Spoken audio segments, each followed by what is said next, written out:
Christmas సంబరాలు ఏ ప్రాంతంలో, ఏ వీధుల్లో, ఏ పట్టణాల్లో, ఏ ప్రాంతంలో చూసినా సరే అంబరాన్ని ఉంటాయి సంబరాలు.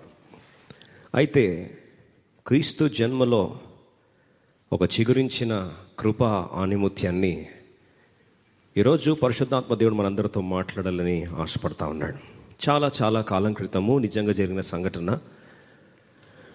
ఒక ఊర్లో దంపతులకు ఒక కుమార్తె పుట్టింది. ఆ కూతురు పుట్టినప్పుడు ఎంతగానో ప్రజలందరూ కూడా సంతోషిస్తూ ఆ కుమార్తెకు దేవుని కృప అని పేరు పెట్టారు. ఎప్పుడైతే ఆ పేరు పెట్టారో ఆ బిడ్డను అందరూ చూస్తున్నప్పుడు దేవుడు కృపగలవాడు, దేవుడు కృపగలవాడు, దేవుని కృపగలవాడు, దేవుని కృప అని పిలుస్తూ ఉంటే ఆ సంబోధన మాటి మాటికి ఆ ప్రాంతం అంతట్లో కూడా దేవుని కృపను గురించిన ఆ ప్రభావము, ప్రస్తావన ఆకాశాన్ని అంటుతూ వచ్చాయి. ఇలా దేవుని కృపను గురించి ఆ బిడ్డను సంబోధిస్తున్న ప్రతిసారి ఆ కుటుంబంలో చుట్టుపక్కల పరిసర ప్రాంతాల్లో నిజంగా దేవుడు కృపగలవాడ, ఎలా ఉంటుందో దేవుని కృప అని అందరూ అన్వేషించడం, ఆలోచించడం ఆరంభించారు. ఆ బిడ్డకు చివరికి ఒక టీనేజ్ వయసు వచ్చింది, పెళ్లి వయసు వచ్చింది. ఆ బిడ్డకి వివాహం చేశారు. వివాహం చేసేసరికి అందరు అన్నారు, దేవుడు కృపగలవాడని పేరు పొందిన ఆ బిడ్డకు వివాహం జరుగుతుంది, మీరందరూ కూడా సకుటుంబ సపరివార సమేతంగా రండి అని చెప్పి పిలిస్తే అందరూ కూడా ఆ కొడుకుకి వెళ్ళారు, వివాహానికి వెళ్ళారు. అంగరంగ వైభవంగా వివాహం స్థాయి యొక్క సంబరాలు జరిగాయి. అంతా అయిపోయిన తర్వాత ఆ కుటుంబానికి వివాహం జరిగిన పిమ్మట ఫస్ట్ ఇయర్ బాగానే ఉంది, సెకండ్ ఇయర్ బాగానే ఉంది, థర్డ్ ఇయర్ కూడా బాగానే ఉంది.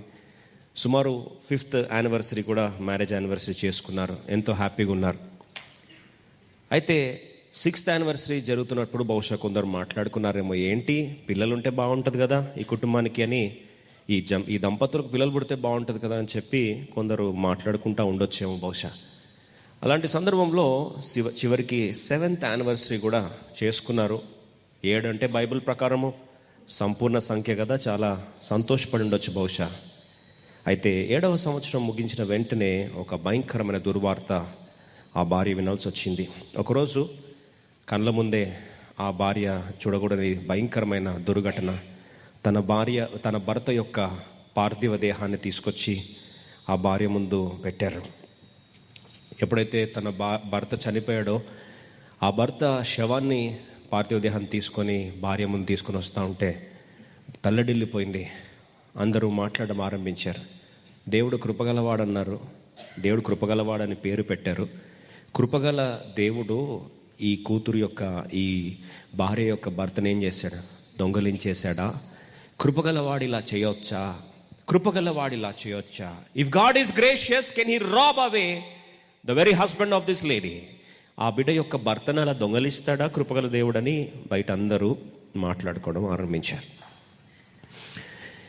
ఒక విధవరాలైపోయిన తన దుస్థితి, జీవితము అలా ఆరంభించబడింది. వృత్తిరీత్యా చాలా దుర్భరమైన స్థితి వచ్చేసరికి భర్త చావు ఇప్పుడు చివరికి రెక్కాడంది డొక్కాడని పరిస్థితి వచ్చేసరికి ఇప్పుడు తను పొలం పని చేసుకోవడం ఆరంభించింది, ప్రయాసపడడం ఆరంభిస్తూ వచ్చింది.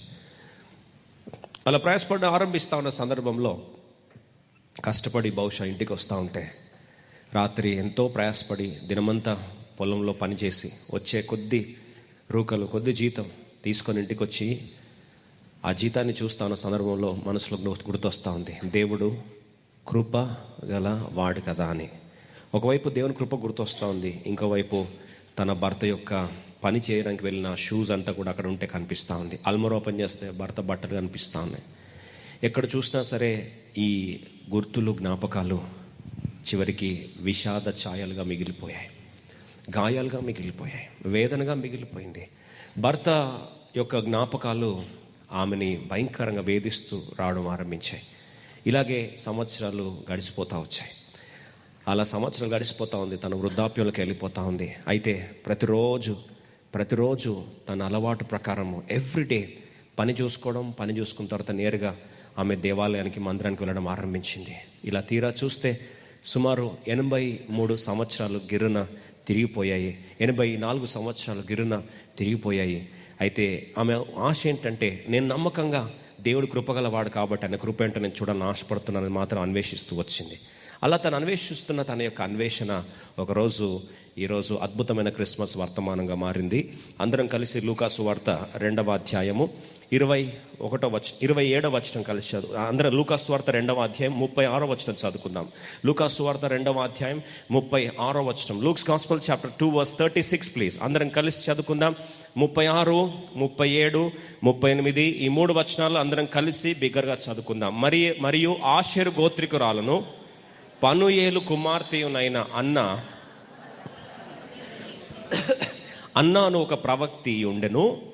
ఆమె కన్యత్వము మొదలు 7 ఏండ్లు పెనిమిటితో సంసారము చేసి బహుకాలము గడిచినదై 84 సంవత్సరములు విధవరాలయ్యుండి దేవాలయమును విడువక ఉపవాస ప్రార్థనలతో రేయింబగళ్ళు సేవ చేయుచుండెను. ఆమె కూడా ఆ గడియలోనే లోపలికి వచ్చి దేవుణ్ణి కొనియాడి యెరూషలేములో విమోచన కొరకు కనిపెట్టుచున్న వారందరితో ఆయనను గూర్చి మాట్లాడుచుండెను. దేవుడి వాక్యాన్ని దీవించి మనందరితో మాట్లాడుగాక. ఒకవైపు కథలో, ఒకవైపు భాగంలో ఒక విధవరాలు, కుటుంబంలో గాయం, ఒంటరితనం, ఆవేదన, ప్రపంచం వెక్కిరి చూపులు చూస్తూ నీ కృపగల దేవుడు ఏమయ్యాడు, దేవుడే కృపగల వాడైతే నీ జీవితాన్ని ఎందుకు ఇలా పాడు చేస్తాడనే ప్రశ్నలు ఒక వైపు. అయితే ఆమె హృదయంలో దేవుని కృపను అనుభవించిన బిడ్డ ఏ రీతిగా దేవుని కృప తనను నిలబెట్టింది, ఏ రీతిగా వీడని కృప తన వెంటాడుతూ వచ్చింది, ఏ రీతిగా ఆ కృప తనను గణపరిచింది, ఏ రీతిగా కృప సత్య సంపూర్ణైన యేసు ప్రభు వారిని పరిచయం చేసింది, వాస్తవంగా యేసుక్రీస్తు ప్రభు వారిని ఏ విధంగా అయితే తను ఎత్తుకోవడానికి కారణమైంది, ఏ రీతిగా యేసు ప్రభు వారిని, బాలుడైన యేసు ప్రభు వారిని ఒక ప్రవక్తినిగా పరిశుద్ధాత్మ దేవుడే గ్రంథస్థం చేస్తూ ఆమె సువర్ణ అక్షరాలతో ఆమె చరిత్రను రాయడం ఎంత అద్భుతమైన సత్యమో ఈరోజు కొన్ని మాటలు. వీడని కృప, వెంటాడుతున్న కృప, నిలబెట్టిన కృప, గణపరిచిన కృప, కృపను గురించిన ఒక అద్భుతమైన నిలువెత్తు నిదర్శనంగా అన్న జీవిత చరిత్రలో క్రిస్మస్ కి సంబంధించిన కొన్ని ప్రాముఖ్యమైన అమూల్యమైన సత్యాలు ఈరోజు మనం దేవుని వాక్యంలో ధ్యానించుకోవడానికి ప్రయత్నిస్తాం. అయితే ఇప్పుడు తన కృపతో, దేవుని కృప మీద ఆధారపడుతూ ఆ నిరీక్షణ కలిగి ఆమె ఎప్పుడు కూడా దేవుని మీద సనగలేదు, గొనగలేదు, విడువక దివారాత్రులు దేవుని మందిరంలో ప్రార్థనలు, యాచనలు, ఆరాధనలు సమస్తము జరిగిస్తున్న ఆ యొక్క స్త్రీ జీవితంలో సుమారు 84 సంవత్సరాల వైధవ్యపు జీవితం.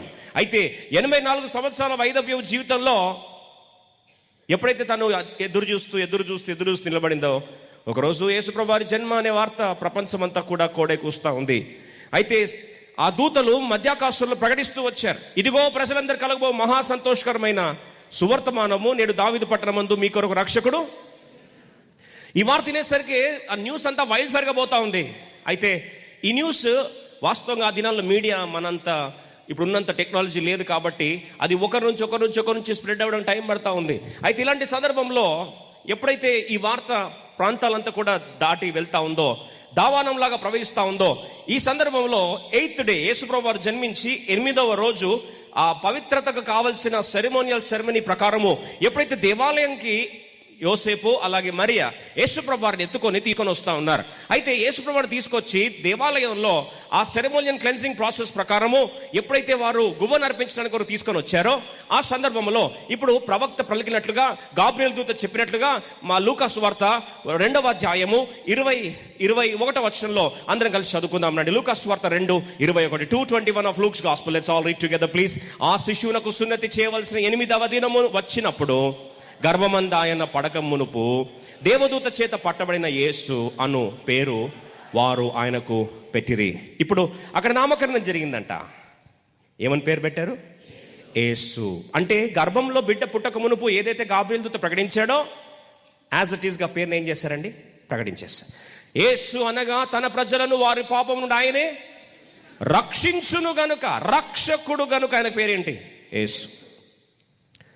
ఇప్పుడు రక్షకుడు యేసు అంటే వాస్తవంగా యేసు ప్రభువు ఎవరు? యోహాను సువార్త 1:16 ధర్మశాస్త్రం మోషే ద్వారా వచ్చింది. మరి యేసు ప్రభు ద్వారా ఏమొచ్చింది? ఆయన పరిపూర్ణతలో నుండి మనమందరము కృప వెంబడి కృపను పొందుతున్నాం. ఎవరంటే యేసు ప్రభువారు కృప సత్య సంపూర్ణుడు. He is the fullness of grace. ఆవిడకి ఏం పేరు పెట్టారు? అన్న అనగా అన్న, హ్యానా అన్న, జోఅన్నా అన్న ఈ పేర్లన్నిటికీ మీనింగ్ ఏంటంటే గాడ్ ఈజ్ గ్రేషియస్. దేవుడు కృపగలవాడు, ఆ కృపను నేను అనుభవిస్తున్నాను అనే అర్థం ఏంటి అన్న. ఇప్పుడు కృపను అనుభవిస్తున్నాను అని ఎదురు చూస్తుంది కృప కొరకు. ఆ కృప అవమానించింది ఆమెని, ఆ కృప ఆమెని సమాధానం పొందకుండా తన ప్రాణం పోయేటట్టు చేసిందా? చేయలేదు. ఆ కృప చివరికి ఆమెను ఎవరిని కనుక్కోవడానికి సాధ్యమైందంటే కృప సత్య సంపూర్ణుడైన యేసు ప్రభువారు నేరుగా ఎక్కడ తీసుకొచ్చారు? దేవాలయం తీసుకొచ్చారు. ఈరోజు ప్రశ్న, ఆ రోజే ఆమె యాబ్సెంట్ అయింది అనుకోండి మందిరానికి, మనది అట్లా ఉంటుంది. అర్థమైంది కదండి? ఆ రోజే మనకి ఇక్కడ లేని అలసట, ఎక్కడ లేని టైర్డ్నెస్, ఎక్కడ లేని ఆ రోజే ఏం పోతానులే మూడ్ డిజార్డర్, మూడ్ అప్సెట్. ఏంటండి బాగోలేదు, ఈరోజు పోబుద్ది అవ్వట్లేదు. కరెక్ట్గా ఎప్పుడు వస్తుంది తెలుసా? ఆదివారం రోజు వస్తుంది, అది మండే మార్నింగ్ దాకా కంటిన్యూ అవుతుంది. దాన్ని మండే మార్నింగ్ బ్లూస్ అంటారు. అది ఎందుకో పోయి ఎప్పుడు వస్తుందండి? సండే మార్నింగ్ వస్తుంది, మండే మార్నింగ్ దాకా ఉంటుంది. మళ్ళీ మండే మార్నింగ్ తోసిన తర్వాత ఆఫీస్లో డైలీ గొడ్డు చాకరీ చేసుకుంటూ తిరుగుతూ ఉంటాం. మళ్ళీ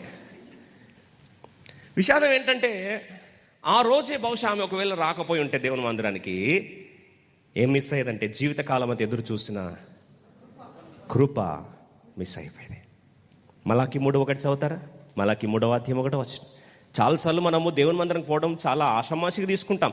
ఈరోజు ఉంటెంత పోతెంత, ఈ ఒక్క రోజు పోకపోతే 51 రోజులు ఇంకా ఉన్నాయి కదా. 51 రోజు plus Easter plus good Friday plus Christmas plus 31st plus anniversary, ఒక 4 ఎక్స్ట్రా వస్తాయి. పర్లేదులే, 4 సండేలు ఎగ్గొట్టి ఇంకో 4 కాంపెన్సేట్ అవుతాయి కాదా మనం చెప్పుకునేది. చూడండి, కలిసి చదువు మలాకి 3:1. ఇదిగో నాకు ముందుగా మార్గం సిద్ధపరచుకే నేను నా దూతను పంపుచున్నాను. మీరు వెతుకుచున్న ప్రభువు అనగా మీరు కోరు నిబంధన దూత తన ఆలయమునకు హఠాత్తుగా వచ్చును. ఇది ఆయన వచ్చుచున్నాడని సైనిక అధిపతి యెహోవా సెలవిచ్చాడు. ఈ మాట చెప్పింది మలాకీలో. చెప్పిన తర్వాత కరెక్ట్గా 400 సంవత్సరాల గ్యాప్ వచ్చిందంట. ఎన్ని సంవత్సరాలు అండి? 400 years. హఠాత్తుగా వస్తాడు, వచ్చుచున్నాడు అని చెప్పిన తర్వాత 400 అయ్యేసరికి కొంతమంది అనుకున్నారంట, అన్ని వేస్టే మాటలు ఇవన్నీ. హఠాత్ అంటాడు, వచ్చుచున్నాను అంటాడు, వస్తూనే ఉన్నాడా అని పాపం ఏం చేశారంట, రావడం మానేశారు. అయితే అన్న మాత్రం ఒకటే, నా ప్రభు హఠాత్తుగా వస్తాడు, వచ్చినప్పుడు నేను లేకపోతే మిస్ అవుతాను. మిస్ అయ్యే ప్రసక్తి లేదు. ప్రియ సోదరి సోదరా, ఎందుకు నేను ఈ మాట జ్ఞాపకం చేస్తున్నానంటే కృపను పరిచయం చేసే సీన్ ఎంత అద్భుతంగా ఆవిష్కృతమైందంటే ఆ కృపను అర్థం చేసుకుంటే యెషయా గ్రంథం 54:10 త్వర చదువుదామా? Book of Isaiah chapter 54:10. ఎంత అద్భుతమైన మాట. యెషయా గ్రంథం 54:10 కలిసి చదువుకుందామా త్వరగా అందరం కలిసి? పర్వతములు తొలగిపోయినను, మెట్టలు తత్తరిల్లినను, నా కృప నిన్ను విడిచిపోదు, సమాధాన విషయమైన నా నిబంధన తొలగిపోదు అని నీ యందు జాలిపడు యెహోవా సెలవిచ్చాడు. గమనించండి, కృప ఎంత శక్తివంతమైందంటే పర్వతాలు తొలగిపోయినా, మెట్టలు తత్తరిల్లిన. బాగా గమనించు, ఒక పర్వతం తొలగిపోతే అది ఎంత భయంకరమైన అపాయం తీసుకొస్తుంది దేశానికంటే, పర్వతము దేశానికి భద్రతగా ఉంటుంది. పర్వతము వాతావరణం ఏం చేస్తుంది? కంట్రోల్ చేస్తుంది. పర్వతము ఆ ప్రాంతానికి వైపరీత్యాల నుండి భద్రతగా నిలబడుతుంది. అలాంటిది ఆ ప్రాంతానికి ఏమైందంటే పర్వతములు తొలగిపోయాయి. ఈరోజు నీ జీవితంలో ఒక భద్రత అనుకుంది, నా కొండ అనుకుంది, నా ధైర్యం అనుకుంది, నా కంచుకోట అనుకుంది, దిస్ ఇస్ మై కాన్ఫిడెన్స్ అనుకుంది. బహుశా ఒకవేళ తొలగిపోయిందా? మెట్టలు తత్తరిల్లాయా? మెట్టలు తత్తరిల్లిపోయేసరికి లోయలాంటి అనుభవాలు లోయలాంటి అనుభవం వచ్చింది. అప్పుడు ప్రభు అంటాడు, నా కృప నిన్ను విడిచిపోదు. My grace will never leave you. ఈరోజు కృపను ఆశ్రయించగలుగుతున్నావా? కృపను పట్టుకున్న అన్న తన జీవితాన్ని ఎప్పుడైతే కృపను ఆవిష్కృతం చేయడానికి దేవుడు ముందు సీన్లో ఎవరిని పరిచయం చేశాడు? సిమియోన్ని పరిచయం చేశాడు. యేసుప్రభు రాక, యేసుప్రభు వారు వస్తున్నారు, మొట్టమొదటి ఎవరిని పరిచయం చేశారండి? సిమియోన్ వచ్చాడు. సిమియోన్ వచ్చి, నాదా ఈరోజు రక్షకుని నేను కళ్ళారా చూచాను అని చెప్పాడు. ఫేడ్ ఆఫ్ అయిపోయాడు. సిమియోన్ ఫేడ్ ఆఫ్ అయిపోయిన వెంటనే సీన్లోకి ఎవరు వచ్చారండి? అన్న వచ్చింది. బాగా గమనించండి, సిమియోన్ అంటే ఏంటి, అన్న అంటే ఏంటి? అన్న అంటే ఇప్పుడు చూస్తాం, అన్న అంటే కృప. మరి సిమియోన్ అంటే? సిమియోను అంటే హియరింగ్, ఆలకించుడి, వినుడి అనే మాట. ధర్మశాస్త్రంలో ఎప్పుడు స్టార్టింగ్ పదం చూసినా సరే ఏమంటారు? ఆలకించుడి.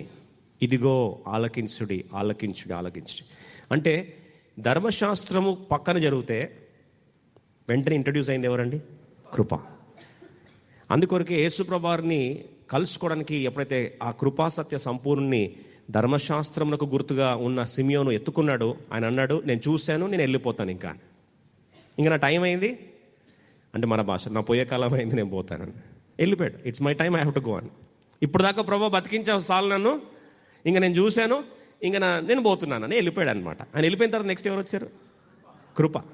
అప్పుడు కృప నిరంతరము దేవుని కార్యాన్ని ఎలా అనుభవిస్తూ వచ్చిందో, ఈరోజు పర్వతాలు తొలగిపోయినా, మెట్టలు తత్తరిల్లిన, ఈరోజు పర్వతాలు తొలగిపోయినాయి ప్రభా, నా ధైర్యం అనుకుంది నా దూరం వెళ్ళిపోయింది. కొన్నిసార్లు ఏది నీ ధైర్యమో అది పర్వతంతో పోల్చుకుంటే, కొన్నిసార్లు కొందరు వ్యక్తులు మనకు ధైర్యం అవుతారు. వాళ్ళు అమ్మ కావచ్చు, నాన్న కావచ్చు, కొన్నిసార్లు భార్య కావచ్చు, భర్త కావచ్చు, పిల్లలు కావచ్చు, కొన్నిసార్లు బంధువులు కావచ్చు. వాళ్ళు ఉన్నారంటే ఇంకా ధైర్యం, మన కొండంత ధైర్యం. ఎన్ని కష్టాలైనా సరే ఎదుర్కొంటా, ఎందుకంటే నా పక్కన నా వెనకాల ఎవరున్నారు? కొండ అంట. కొండంత ధైర్యం నా వెనకాల ఉంది. కొన్నిసార్లు పర్వతాలు ఏమైండొచ్చండి? తొలగిపోయి ఉండొచ్చు. అప్పుడు మనకు అనిపిస్తుంది, నా జీవితం ఎందుకు ఇంత దుర్భరం చేసావు ప్రభా, మై కాన్ఫిడెన్స్ ఇస్ షేకెన్. ఒక చిన్న మరణం, ఒక మరణం, ఒక వ్యక్తి మరణం కుటుంబాన్ని అంతటి ఏం చేస్తుందండి? చిన్న భిన్నం చేసేస్తుంది. ఆలోచించండి, ఒక భర్త చనిపోతే అన్న పరిస్థితి ఎలా ఉండొచ్చు? తల్లడిల్లిపోయిన పరిస్థితి. One small death, one small accident, a small disease might have shattered your family. ఎన్నెన్నో ఆలోచనలు కలిగి ఆరంభించామండి మా జీవితాన్ని. ఇలా ఆకస్మికంగా నా భర్త చనిపోతాడని, మా నాన్న చనిపోతాడని నేను ఎక్స్పెక్ట్ చేయలేదే. నా భార్య చనిపోతాను ఎక్స్పెక్ట్ చేయలేదే. నా పిల్లలు ఇలా అనాథలు అవుతాను ఎక్స్పెక్ట్ చేయలేదే. నా పిల్లలు మరణిస్తాను ఎక్స్పెక్ట్ చేయలేదే. In the Indian culture, waking up in the morning is a discipline. ఈరోజు అలాంటి బాధతప్త హృదయంతో ఈరోజు దేవుని ముందరికి వచ్చుంటే ప్రభు అంటున్నాడు, పర్వతాలు తొలగిపోయిన, మెట్టలు తత్తరిల్లిన నా కృప నిన్ను విడిచిపోదు. వీడని కృప, వీడని కృప. ఎన్ని అవరోధాలు వచ్చినా ఆ కృపను ఆశ్రయించిన ఆ బిడ్డ ఎప్పుడు కూడా ఓడిపోలే. అందుకొరకే వీడని కృప, నిలబెట్టిన కృప. 7 అవరోధాలని ఎలా గెలుచుకుందో, ఎలా ధైర్యంగా నిలబడి కృపాసత్య సంపూర్ణి కలుసుకుందో, పర్వతాలు తొలగిపోయిన, మెట్టలు తత్తరిల్లిన నా కృప నేను విడిచిపోదని చెప్పిన దేవుని మాట అన్న జీవితంలో ఎలా నెరవేరిందో, క్రిస్మస్ సంబరాలకు ఎలా కారణమైందో, మొట్టమొదటిగా తన జీవితంలో ఎటువంటి అవరోధాలు గెలుచుకుంటూ వచ్చిందో, ఎలాంటి గాయాలు తట్టుకుంటూ వచ్చిందో, ఎలాంటి కొండలు ఆమె జీవితంలో కన్న ముందే తొలగిపోతూ వచ్చాయో, ఏ విధంగా ఫ్యూచర్ ప్లాన్ చేసుకుందంతా కూడా కుప్పగూలిపోయి వచ్చిందో, అయినా ఆ కృప తను ఎలా గణపరిచి అద్భుతమైన సాక్ష్యముగా దేవుని కృప పొందుకున్న బిడ్డగా, దేవుని యొక్క ప్రవక్తినిగా, పరిశుద్ధాత్మ దేవుని ద్వారా అద్భుతమైన సాక్ష్యము రాయబడి ఈరోజు ప్రభు కొరకు అద్భుతమైన యేసు ప్రభువారిని ఎత్తుకొని ముద్దాడి ఒక మాటలో ఆ ప్రవక్తినిగా సిద్ధపరచబడిన ఏకైక స్త్రీ ఎవరు ఉన్నారంటే ఎవరండి? ఆమె అన్నానే. ఆమె గురించి క్లుప్తంగా 7 మాటలు, 7 అవరోధాలు, 7 హిండ్రెన్సెస్. 7 ప్రాంతాల్లో దేవుడు బహుశా నీ జీవితంలో ఏ గాయమైనా, ఏ పర్వతమైనా అలా తొత్తరిల్లిపోయిందా? అలా మెట్టలు తత్తరిల్లిపోయాయా? ఒకవేళ పర్వతము తొలగిపోయిందా? నీ ధైర్యం ఒకసారి తల్లడిల్లిందా? ఈ గాయంలో ఉండిపోయినావా? నీ కృప నిన్ను లేపుతుంది, ఆ కృప నిలబెడుతుంది, ఆ కృప నేను గణపరుస్తుందని దేవుని సాక్షి, దేవుని బిడ్డగా మరొకసారి జ్ఞాపకం చేస్తా ఉన్నా. రెండొకసారి చూద్దాం త్వరగా. మొట్టమొదటిసారిగా ఒకసారి లూకా సువార్త 2వ అధ్యాయం 36వ వచనాన్ని దయచేసి ఎవరైనా త్వరగా చదువుదామా? లూకా సువార్త 2వ అధ్యాయము 36వ వచనము దయచేసి త్వరగా క్లుప్తంగా క్రీస్తు ప్రభువారి యొక్క అద్భుతమైన వాగ్దానాన్ని, ఈ మాటను సంచకుడు ఆత్మ పరిశుద్ధాత్మ దేవుడు మనందరితో మాట్లాడినట్లు దయచేసి ఈ మాటను త్వరగా అందరం కలిసి చదువుకుందాం. లూకా సువార్త 2:36. అందరం కలిసి మొదటి అవరోధం ఎలా గెలుస్తూ వచ్చిందో, ఆ తన బిడ్డ జీవితంలో ఏ రీతిగా కృప తన నిలబెట్టిందో, ఎలా కృప వెంటాడుతూ వచ్చిందో దయచేసి త్వరగా చూద్దామా? 36వ వచనం. మరియు ఆషేరు గోత్రికురాలను పనుయేలు కుమార్తెనైన అన్న అను ప్రవక్తిని ఉండెను. ఆమె కన్యత్వం మొదలు 7 ఏండ్లు పెనిమిటితో సంసారము చేసి బహుకాలము గడిచినదై. చాలు. మొదటిగా ఆమె జీవితంలో మొదటిగా చూస్తే విశ్వాస యాత్రలో పరిశుద్ధాత్మ దేవుడు ఆమె గురించి, కృపను అనుభవించిన ఆమె గురించి చాలా క్లియర్గా రాస్తూ వచ్చాడు. ఫస్ట్ పేరు ఏం పేరు చూడండి, ఆషేరు గోత్రికురాలు. ఏం గోత్రం? ఆషేరు. ఎందుకు రాయాలి ఆషేరు గోత్రం అని? అలా నవ్వకండి, నా పేరు పెట్టింది కూడా అదే గోత్రం పేరే, అందుకని అవుతున్నారు కొంతమంది. మీ పేరు ఉంది కాబట్టి బాగా ప్రిసైజ్గా ఫోకస్ చేస్తున్నారని. కాదు. వాస్తవంగా ఆషేర్ అనే పేరు పరిశుద్ధాత్మ ఎందుకు రాసి పెట్టాడు అక్కడ అంటే, ఆ గోత్రం గురించి ఒకసారి జ్ఞాపకం చేసుకుంటే, ఈమె ఎంత భయంకరమైన వెనుక చరిత్ర నుంచి వచ్చిందో. How painful background. చాలాసార్లు మనకు కొండంత ధైర్యం ఏదంటే బ్యాక్గ్రౌండ్ బాగుంటే పెద్ద భయపడాల్సిన అవసరం లేదండి. ఎందుకంటే అందరూ అంటారు, ఏమంటారు, బ్యాక్గ్రౌండ్ తెలుసా నీకు అని. అంటే అర్థం ఏంటి? చాలా పెద్ద బ్యాక్గ్రౌండ్ అని పెట్టుకోకండి మనతో అంటారు. అర్థం ఏంటి? ఆ వ్యక్తికి ధైర్యం కొండైంది బ్యాక్గ్రౌండ్. విషాదం ఏంటంటే ఈమెకి ఎంత పూర్ బ్యాక్గ్రౌండ్ అంటే, చాలాసార్లు మనం కూడా ఏడుస్తుంటాం, నాకు సరైన బ్యాక్గ్రౌండ్ లేదండి, నాకు సరైన పేరెంట్స్ లేరండి, సరైన గ్రాండ్ పేరెంట్స్ లేరండి, నేను పెద్ద సిటీలో పుట్టలేదండి, నేను మంచి ఎడ్యుకేటెడ్ ఫ్యామిలీలో పుట్టలేదండి, బాగా డబ్బున్న ఆస్తిపరులైన కుటుంబంలో నేను పుట్టలేదండి, పవర్ ఉన్న ఇన్ఫ్లుయెన్స్ ఉన్న కుటుంబంలో నేను పుట్టలేదండి. ఎప్పుడు ఏడుస్తుంటాం, అవునా కదా? ఒప్పుకుంటారండి? ఎప్పుడు అట్లా రాలేదా మీకు మనసులో? ఎప్పుడు అట్లా బాధ రాలేదా? మనసులో మాట ఓపెన్గా మాట్లాడదాం. ఇప్పుడు చెప్పండి. ప్రతిసారి ఎవరైనా ధనవంతులు చూస్తే వెంటనే మనసులో ఏమనిపిస్తుంది? దాని అర్థం అంతే. ఇంకా ఎవరైనా మంచి కారు ముందు నుంచి పోతుంది అనుకో, వాడు నీ సమకాలికుడు, ఏం కష్టపడకుండా కారు వచ్చింది, అప్పుడు నువ్వేమంటావు?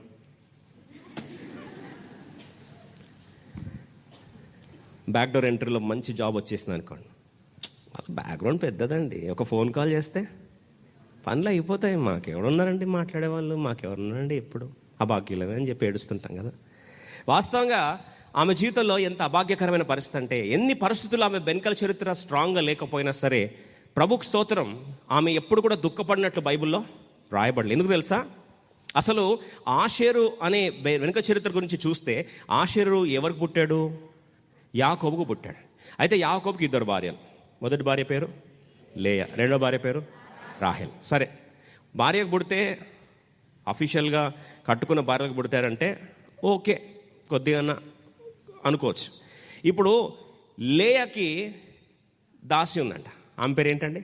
జిల్ఫా. ఇప్పుడు దాసి అంటేనే భారం, చిన్న చూపు. ఇప్పుడు దాసి ఎవరికి? ఈమె ఎవరికి దాసి? లేయాకి దాసి. ఇప్పుడు క్వశ్చన్, లేయా ఏమన్నా పెద్ద చెప్పుకోదగ్గ స్థానం ఉందా యాకోబు జీవితంలో? ఒక మాటలో చెప్పాలంటే, యాకోబు లైఫ్లో ఎప్పుడు లేయాని వదిలించుకుందామనే ప్లాన్. ఎందుకంటే అసలు లేయాని ప్రేమించలేదు కదా. లేయా అవుట్ ఆఫ్ సిలబస్లో వచ్చింది. ఆయన కష్టపడింది ఎవరి కొరకు? రాహేల్ కొరకు. కానీ పెళ్లి రోజే పీడకలంగా మిగిలింది ఎవరి ద్వారా? లేయా ద్వారా. She was an unwanted wife, unloved, unwanted burden. ఎవరు ఉన్నారంటే ఎవరండి? ఆమె లేయా. సరే, ఆమెకు పుడితే భారము అనుకున్న ఆమెకు పుడితేనే ఒక భారం అంటే, ఇప్పుడు లాజిక్ ప్రకారం భారం అనుకున్న ఆమెకు అన్వాంటెడ్ దాసి ఒక ఆమె ఉంటే, ఆ అన్వాంటెడ్ దాసికి పుట్టిన ఎవరు? ఆషేర్. అంటే రూట్ కాజ్ చూస్తే, an unwanted son born for unwanted servant of an unwanted wife. అర్థమైందండి? దీన్ని తెలుగు ఎట్లా చెప్పాలంటే, భారమని వద్దనుకున్న కొడుకు, వద్దనుకున్న పనామెకు, దాసికి, వద్దనుకున్న దాసి ఎవరు అంటే వద్దనుకున్న భార్యకు పనామే. ఆ భార్య ఎవరంటే వద్దనుకున్న యాకోబుకు భార్య.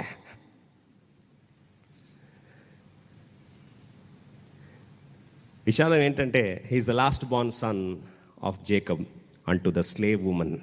4 బానిసలకు పుట్టిన 4 అయితే, ఆ 4లో ఎవరంటే ఆఖరివాడు? ఆషేర్. ఇప్పుడు ఇట్లాంటి బ్యాక్గ్రౌండ్ ఉంటే మనం సంతోషపడతామా?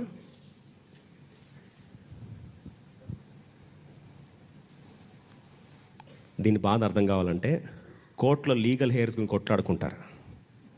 అప్పుడు అర్థమవుతుంది కోర్టులో ఎంత సీరియస్గా పోతుందని.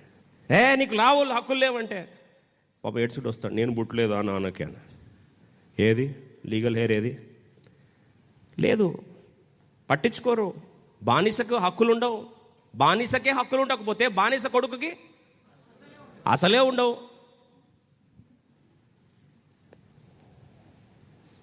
కానీ తల్లి ఒక మంచి పేరు పెట్టిందంట. ఆ పేరే ఈ అన్న జీవితాన్ని మార్చేసింది. ఏం పేరు అది? పేరు అర్థం ఏంటి? ఆదికాండం 30 అధ్యాయం, జెనసిస్ చాప్టర్ 30 వర్స్ 13 ప్లీజ్. ఆదికాండం 30:13 ఇంగ్లీష్లో కూడా వేయండి, తెలుగు వేసిన తర్వాత ఇంగ్లీష్ వేయండి. లేయా నేను భాగ్యవంతురాలను, స్త్రీలు నన్ను భాగ్యవతి అందురు కదా అని అతనికి ఆషేర్ అని పేరు. 2 మాటలు గమనించండి. భాగ్యవంతురాలను నేను అని తెలుగులో అంటుంది. రెండోది ఎవరు అభివర్ణిస్తారంట భాగ్యవంతులని? స్త్రీలు. ఇంగ్లీష్లో బాగుంది చూడండి, ఒక్కసారి చూద్దాం, అందరం కలిసి చూద్దాం.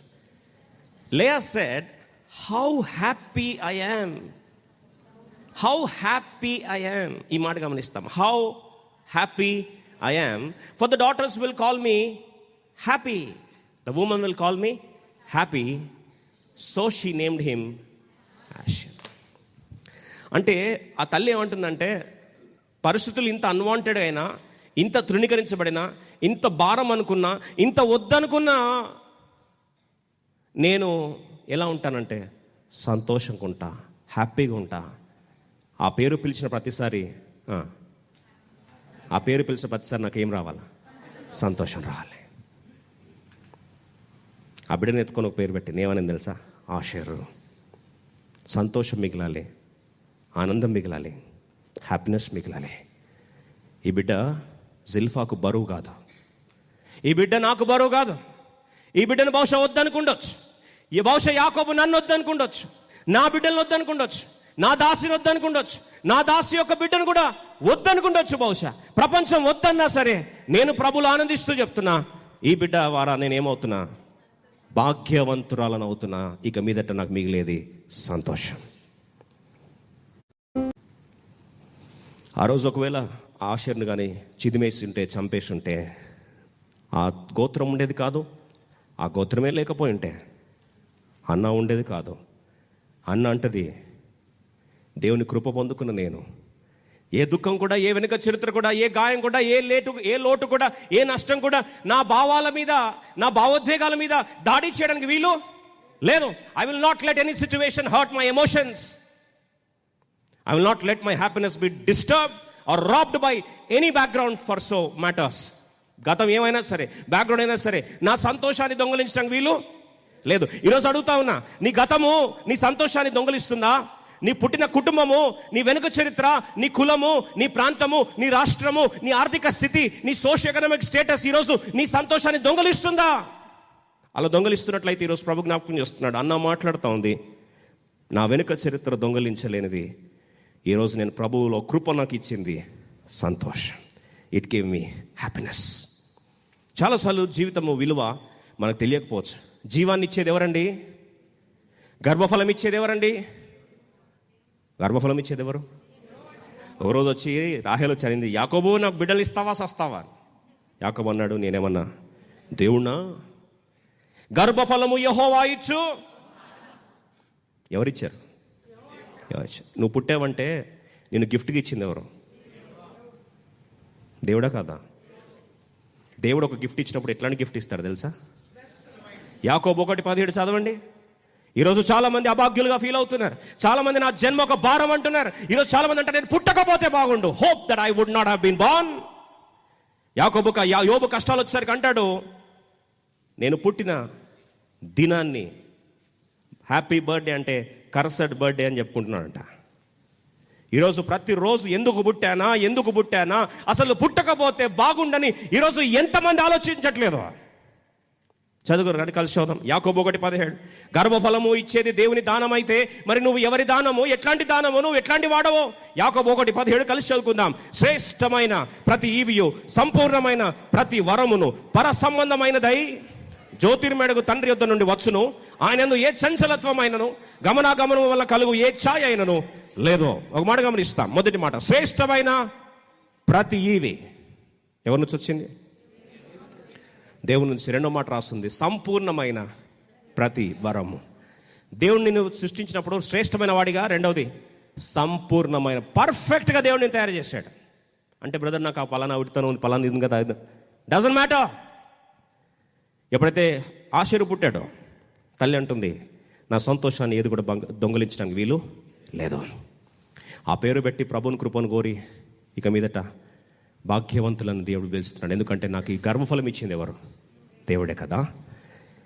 ఎప్పుడైతే ఈ మాట పెట్టారో అన్న అంటది, I will not let any deficiency, I will not let any background disorder, I will not let any hurt of my background of my past to disturb my happiness. నా సంతోషాన్ని ఏది కూడా దొంగలించడానికి వీలు లేదు. నా సంతోషాన్ని ఏది కూడా దొంగలించడానికి నేను అనుమతించను. I will not let anything do that. అందుకొరకే హబక్కూకు భక్తుడు అంటాడు, శాలలో పశువులు లేకపోయినా, పైరులోని పంట చేతికి రాకపోయినా, గొర్రెలు దొడ్డిలో శాలలో లేకపోయినా, హబక్కూకు 3:18 చదవండి త్వరగా. ఏమంటున్నాడండి? అంజూరపు చెట్టు పూయకుండినా, ద్రాక్ష చెట్లు ఫలింపకపోయినా, ఒలివ చెట్టు కాపు లేకుండినా, చేనులోని పైరు పంటకు రాకపోయినా, గొర్రెల దొడ్డిలో లేకపోయినాను, శాలలో పశువులు లేకపోయినాను, ఏమంటున్నాడండి? నేను యెహోవా యందు ఆనందించెదను, నా రక్షణకర్తైన నా దేవుని యందు నేను సంతోషించెదను. Yet I will rejoice in the God of my salvation. ఆయనను నేను యెహోవా యందు ఏం చేస్తాను? ఆనందిస్తాను. ఈరోజు ప్రశ్న అడుగుతున్నా, పరిస్థితుల్ని ఆనందాన్ని దొంగలించాయా? Have situations robbed your joy today? నీ సంతోషం గలంతైపోయిందా? ప్రభు జ్ఞాపకం చేస్తున్నాడు, యెహోవా యందు నీ ఆనందాన్ని ఎవరు దొంగలించడానికి వీలు లేదా. ఈరోజు చాలాసార్లు నా జీవితం బరువు అయిపోయింది, ఎందుకు పుట్టానో, అసలు పుట్టకపోతే బాగుండు, నా జీవితం ఎందుకు దేవుడు ఇలా చేశాడని చాలాసార్లు బాధపడుతున్నావా? ఓ మాట చెప్తాను, ఆ లేయా ఎప్పుడు కూడా ఈ బిడ్డ నాకు బరువు అని అనుకోలేదు. దాసి నాకు బరువు అని వాస్తవంగా అనుకోవాలి. ఎందుకంటే ఆమెనే యాకోబుకి ఎవరండి బరువు? జిల్ఫా లేయాకి ఎవరు బరువు? ఆషేరు వీళ్ళందరికీ ఎవరు బరువు? కానీ గర్భంలో ఎప్పుడు కూడా బరువు అనుకోలేదు. అన్న కూడా అంటది, నా జీవితం వెనుక చరిత్ర నాకు ఎప్పుడు భారం కాదు. ఎందుకంటే మెట్టలు తత్తరిల్లినా, పర్వతాలు తొలగిపోయినా నా వెంట ఒకటి వస్తుంది. అదేంటి? కృప. నా ప్రభు, నా తండ్రి లేదా మా తల్లిదండ్రులు, మా సేవకులు ఏం పేరు పెట్టారు నాకంటే? దేవుడు కృపగలవాడు. God is gracious. కాబట్టి పర్వతాలు తొలగిపోయినా, మెట్టలు తత్తరిల్లినా, ఆయన కృప నన్ను ఎప్పుడు విడిచి పోదాం. వెనుక చరిత్ర సపోర్ట్ చేయకపోయినా, ఆర్థిక పరిస్థితి సపోర్ట్ చేయకపోయినా, పలుకుబడి లేకపోయినా, ఏమి లేకపోయినా, నాకు ఒకటి ఉంది, దేవుడు కృపగలవాడు. ఆయన కృప నిరంతరము ఉండును. ఈరోజు చాలామంది గర్భంలోనే బిడ్డల్ని అబార్ట్ చేయాలని చూస్తూ ఉన్నారు. బైబిల్ ఎప్పటికి కూడా అబార్షన్కి అగెయిన్స్టే. తెలుసుకోవాల్సిన మాట మరొకసారి జ్ఞాపకం చేస్తున్నా. కడుపులోనే బిడ్డను చిదిమేద్దామని సాతాను ప్రయత్నిస్తాడు, దేవుడు ఎప్పుడు ప్రయత్నించాడు. ఎందుకంటే గర్భఫలం ఇచ్చేది యెహోవాయే. ప్రాముఖ్యమైన మాట జ్ఞాపకం చేస్తా. సాతాను ఎప్పుడు కూడా వాగ్దాన ఫలాన్ని గర్భంలోనే చిదిమేసే ప్రయత్నం చేస్తాడు. అందులో ఉదాహరణ ఏంటంటే, మోషే గర్భంలో ఉన్నప్పుడే, ఆ మోషే బంధకాల నుంచి లక్షల మందిని బయటకు తీసుకొస్తాడని దేవునికి తెలుసు, సాతానికి తెలుసు. అందుకొరకే గర్భంలో నుంచి బయటకు వస్తున్న సందర్భంలో ఏం ఆర్డర్ పాస్ చేశాడు? మగపిల్లలందరినీ చంపేయాలంట. యేసుప్రభు పుట్టినప్పుడు 2 సంవత్సరాలలోపు పిల్లలందరినీ చంపేయాలని చెప్పి హేరోదు ఏం చేశాడు? ఆజ్ఞ జారీ చేశాడు. కారణ జన్ములను కడుపులోనే చిదిమేయాలని సాతాను ఏం చేస్తాడు? ప్రయత్నిస్తుంటాడు. నువ్వు ఆ పొరపాటు చేయొద్దు. You don't do that mistake. దయచేసి నువ్వు ఆ పొరపాటు చేయొద్దని మరొకసారి దేవుని సేవకుని జ్ఞాపకం చేస్తున్నా. రిపోర్ట్స్ ఏమని ఉండను కాక, గర్భం ఇచ్చాడంటే అది ఎవరు ఇచ్చారండి? దేవుడు ఇచ్చాడు. దానికి ఉద్దేశం ఉంది, దానికి ఒక పర్పస్ ఉంది. ఎందుకు చెప్తున్నా ఈ మాట అంటే, 30 సంవత్సరాల క్రితం జరిగిన సంఘటన. 30 సంవత్సరాల క్రితం నిజముగా కెనడా ప్రాంతంలో జరిగిన యథార్థ సంఘటన. ఆ బిడ్డ పేరు ప్యాటీ. సుమారు 17 సంవత్సరాల వయసులోనే మానభంగం అయింది. ఆంటారియో ప్రాంతంలో మానభంగం అయిపోయి జీవితం మీద విరక్తి చెంది తీరా చూస్తే ఆ సందర్భంలో ఆ పాప ప్రెగ్నెంట్ అని తెలిసింది. సమాజ అవమానం తట్టుకోలేక ఆ గర్భంలో ఉన్న శిశువుని అబార్షన్ కొరకు నేరుగా డాక్టర్ దగ్గరికి వెళ్ళింది. గాయం మీద గాయం, పుండు మానక ముందు ఇంకో గాయం. డాక్టర్ దగ్గరికి వెళ్ళినప్పుడు అబార్షన్ చేయాలని ఆమె వచ్చిన సందర్భంలో ఒక క్రిస్టియన్ సైకాలజిస్ట్, ఒక మానసిక శాస్త్రవేత్త, ఒక ఆలోచనకర్త, కౌన్సిలర్ ఎంతో మనసులో భారం అనిపించింది. దేవుడు చూపిస్తూ ఉన్నాడు. ఆ డాక్టర్స్ వాళ్ళు పరిచయం చేస్తూ వచ్చారు. ఈమె ఇలా అబార్షన్ చేసుకోవడానికి వచ్చింది, చచ్చిపోవాలనుకుంటుంది. అప్పటికే 2-3 సూసైడ్ అటెంప్ట్స్ చేసింది ఆమె. అయితే వెళ్ళాడు, ఈయన వెళ్ళి కౌన్సిలింగ్ చేశాడు. దేవుడిచ్చే బిడ్డ అది ఎలా అయినా కావచ్చు, కారణ జన్ముడే. దేవుడిచ్చే వరం ఏదైనా సరే శ్రేష్టమైనదే, విలువైనదే అని చెప్పి ఆమె కౌన్సిలింగ్ ఇచ్చి దేవుని వాక్యాలన్నీ కూడా జ్ఞాపకం చేయడం ఆరంభించాడు. ఆ బిడ్డ యేసుక్రీస్తు యందు విశ్వాసం ఉంచింది.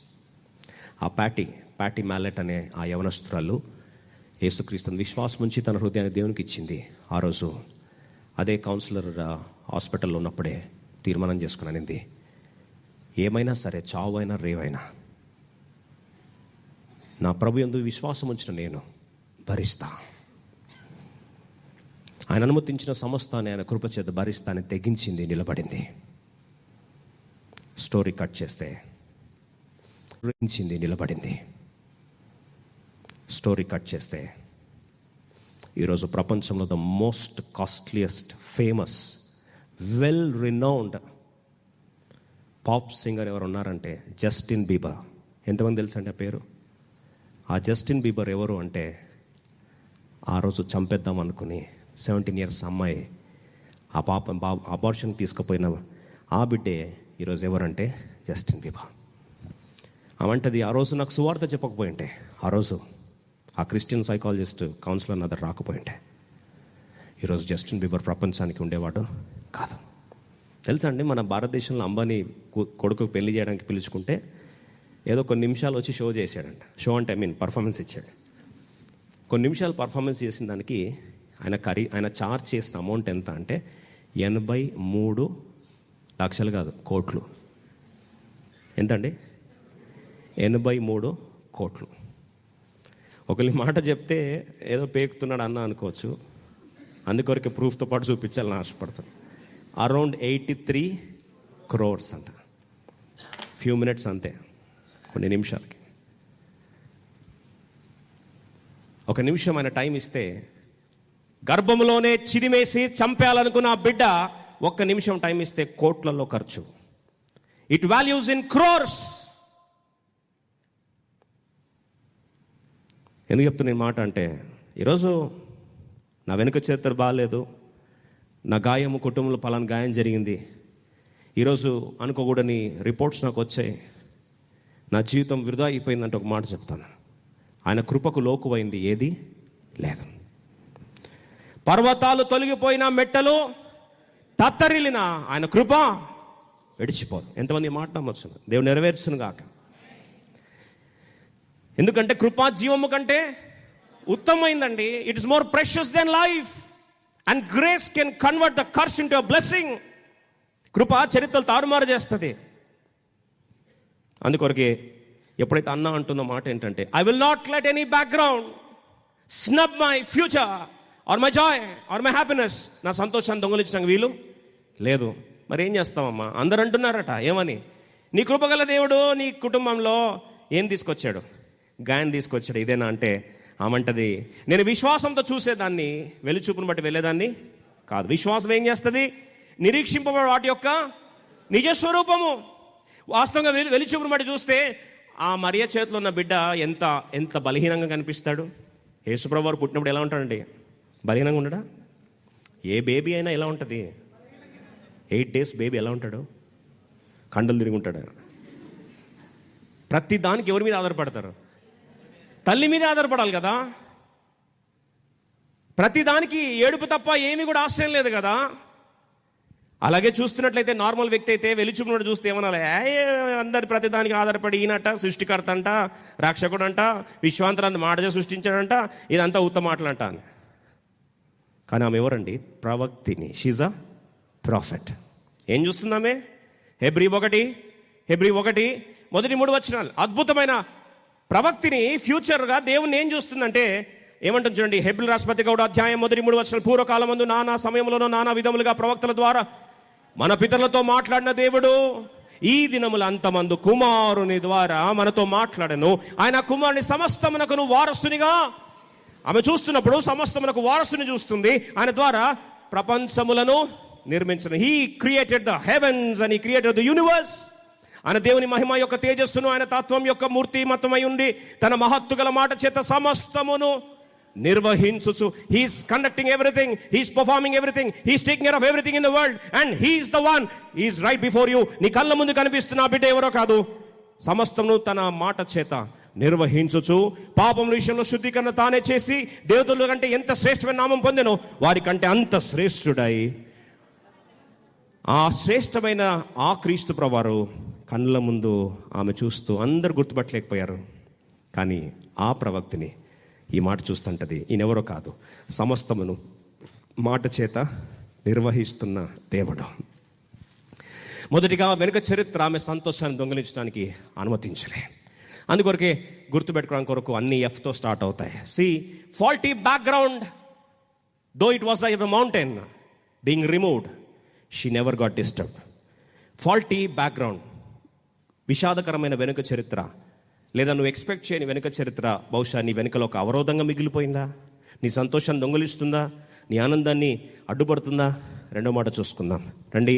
ఆమె జీవితంలో జరిగిన రెండవ సంఘటన, రెండవ విషాదం, రెండవ పర్వతం ఏంటంటే, రెండవదిగా తన భర్తను తను ఏమైందండి?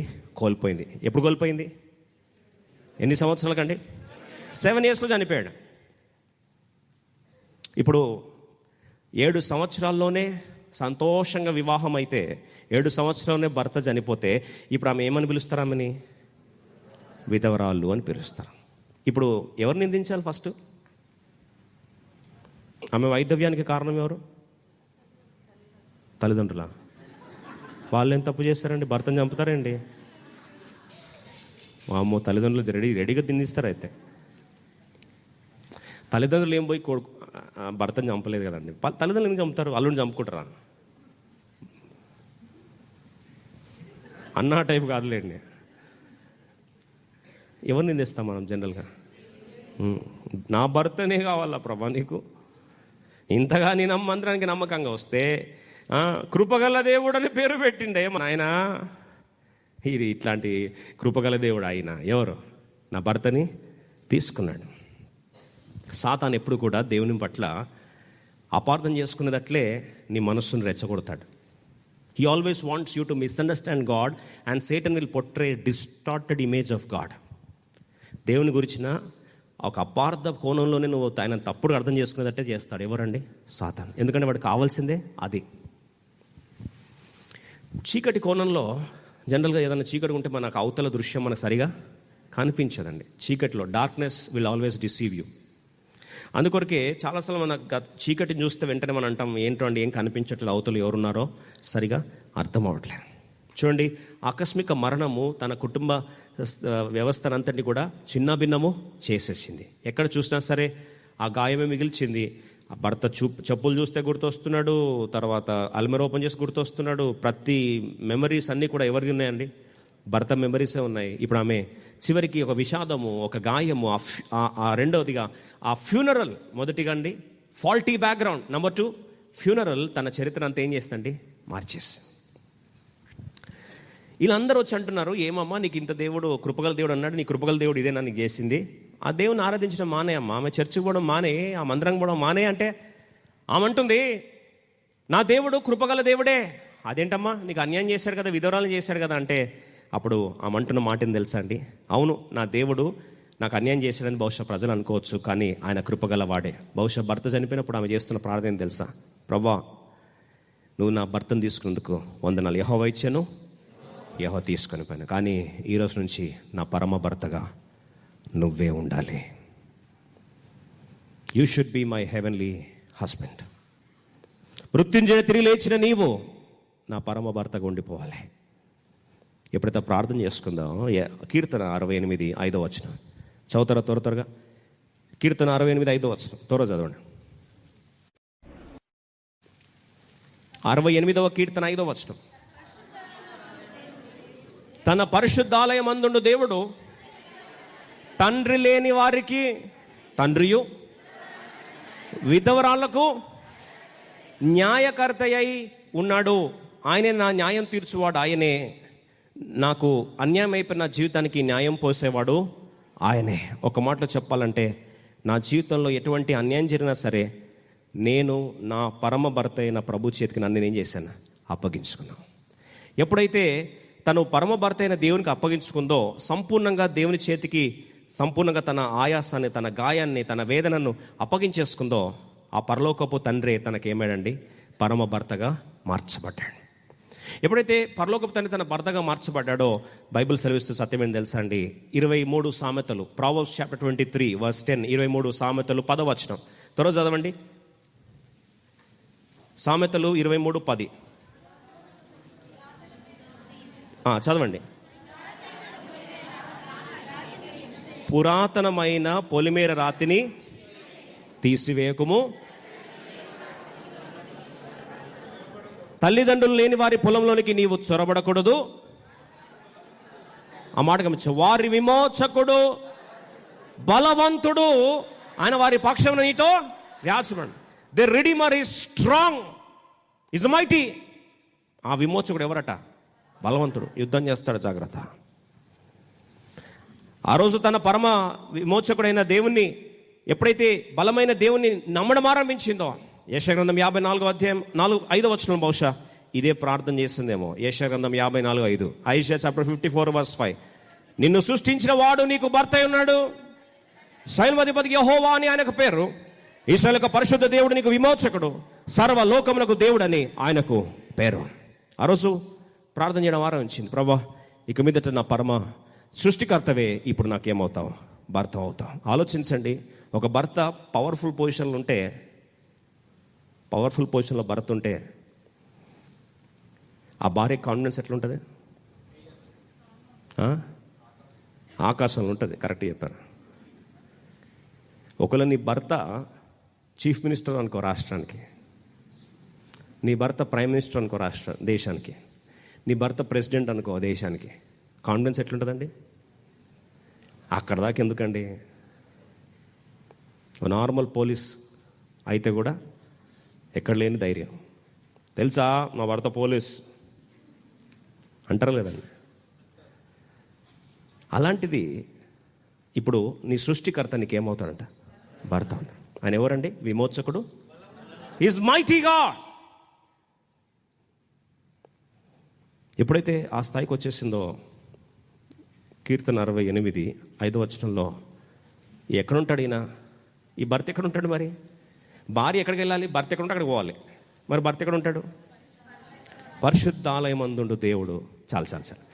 ఇప్పుడు తండ్రి లేని వారికి తండ్రియు, విధవరాళ్లకు న్యాయకర్త అంటే, ఇప్పుడు ఈమె పరలోకపు ఆ సృష్టికర్తను భర్తగా భావిస్తే, ఆయన ఉండేది ఎక్కడ? పరిశుద్ధాలయం ఉంటే, మరి ఇప్పుడు ఆయన ఇల్లే భార్య ఇల్లు అవుతుంది. ఆ సృష్టికర్తను భర్తగా భావిస్తే ఆయన ఉండేది ఎక్కడ? పరిశుద్ధాలయం ఉంటే, మరి ఇప్పుడు ఆయన ఇల్లే భార్య ఇల్లు అవుతుంది. భర్త ఇల్లే భార్య ఇల్లు అవుతుంది. ఎంతమందికి అర్థమైంది? ఇప్పుడు భర్త ఇల్లే భార్య ఇల్లు అయితే భార్య ఎక్కడ ఉండాలి? అందుకొరకు ఎవరు అన్నారు కదా, ఆడపిల్ల కాబట్టి ఆడపిల్ల అంటే ఎవరి? ఇప్పుడు భర్త ఇల్లు భార్యకి ఏమవుతుంది? పరా ఇల్లు కాదు, సొంతిల్లు అవుతుంది. భర్త ఇల్లే భార్య యొక్క సొంతిల్లు. ఇప్పుడు భర్త ఇల్లు ఎక్కడ? పరిశుద్ధాలయం. మరి ఈమె ఎక్కడ ఉండాలి? డిసైడ్ చేసుకుంది. లూకాసు వార్త 2:37. ఆ రోజు డెసిషన్ ఒకటే చేసుకుందంటే ఏమంటుంది తెలుసా? తన పరిశుద్ధ. లూకాసు వార్త 2:37 త్వరగా చదువుకుందాం. లూక్ 2:37. 84 సంవత్సరం విధవరాలై ఉండే దేవాలయము విడువక ఉపవాస ప్రార్థనతో రేయింబగలు సేవ. I will not leave your house. నీ మందిరాన్ని విడిచిపెట్టే ప్రసక్తి లేదు. ఎంతగా దేవుని నమ్మడం ఆరంభించిందంటే, ఆయనకి అన్యాయం చేశాడు, ఇది చేశాడు, అది చేశాడు అంటే యోబు అంటాడు కదా 13:15. యోబు గ్రంథం 13వ అధ్యాయం 15 జోబ్ చాప్టర్ 13:15.